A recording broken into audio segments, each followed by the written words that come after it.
Selama ini, Gunung Lawu dikenal sebagai pusat kegiatan spiritual di tanah Jawa dan ada hubungannya dengan tradisi serta budaya keraton. Selain menjadi buruan para pelaku spiritual, Gunung Lawu juga sangat populer di kalangan pendaki gunung. Gunung yang terkenal angker dan menyimpan misteri ini memiliki mitos sebagai tempat sakral di tanah Jawa.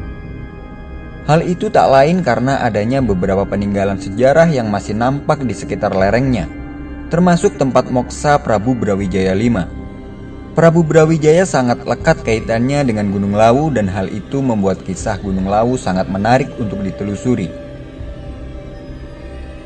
Secara administratif, Gunung Lawu berada di antara 3 kabupaten, yaitu Kabupaten Karanganyar, Ngawi, dan Magetan, serta menjadi batas antara Provinsi Jawa Tengah dan Jawa Timur. Gunung Lawu masuk dalam jajaran 10 gunung tertinggi di Jawa Tengah dan Jawa Timur, sekaligus masuk dalam Seven Summit of Java. Sebagai pusat kegiatan spiritual, Gunung Lawu memiliki beberapa hal unik, mulai dari peninggalan sejarah, kisah Prabu Brawijaya V, mitos dan misteri yang selalu menjadi cerita turun-temurun di masyarakat sekitarnya maupun pendaki gunung. Pelarian Prabu Brawijaya V. Pada masa akhir kerajaan Majapahit, kerajaan mengalami pasang surut di dalam pemerintahan Prabu Brawijaya V. Putra Brawijaya V yang bernama Raden Fatah mendirikan kerajaan Islam, yaitu Kerajaan Demak, yang menjadi kerajaan besar di Jawa. Brawijaya gagal membujuk Raden Fatah untuk kembali ke kerajaannya dan menolak jika kerajaan Demak menjadi bawahan kerajaan Majapahit. Berawal dari pemberontakan menantunya sendiri, Prabu Brawijaya pindah ke kerajaan Demak. Raden Fatah bermaksud mengajak ayahnya untuk memeluk agama Islam, tetapi Prabu Brawijaya menolak ajakan Raden Fatah. Prabu Brawijaya tidak ingin terus berdebat yang akan mengakibatkan peperangan dengan anaknya sendiri. Akhirnya memilih jalan untuk melarikan diri bersama pengikutnya ke Karanganyar. Ada beberapa peninggalan Prabu Brawijaya di masa pelariannya. Di antara lain adalah Candi Sukuh. Candi Sukuh berada di Dusun Sukuh, Desa Barjo, Kabupaten Karanganyar. Di sini Prabu Brawijaya dan pengikutnya membangun Candi Sukuh dan tetap memeluk agama Hindu. Sebelum candi selesai, pasukan Demak kembali mengejar sang Prabu yang membuatnya berlari ke timur.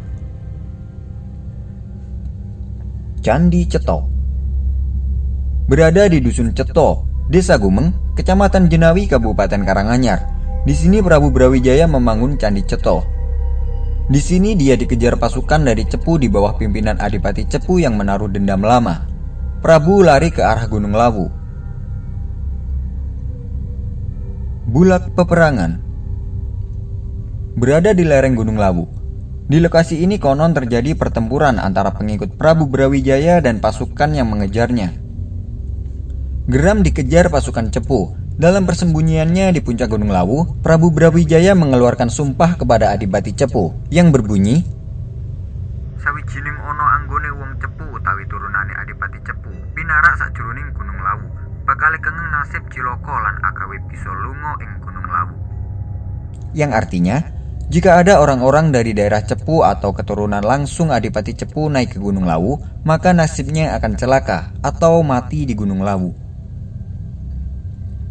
Sampai sekarang, tuah sumpah raja terakhir Majapahit Prabu Brawijaya masih diikuti oleh orang-orang Cepu, khususnya keturunan Adipati Cepu.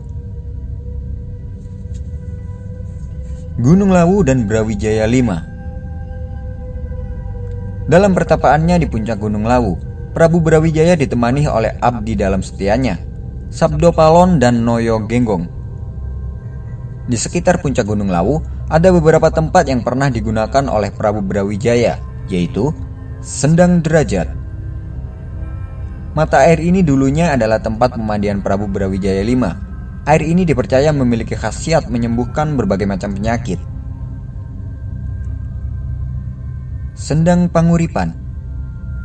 Air ini pernah dimanfaatkan oleh Prabu Brawijaya dan kini dipercaya memiliki kekuatan magis. Sumur Jalatundo.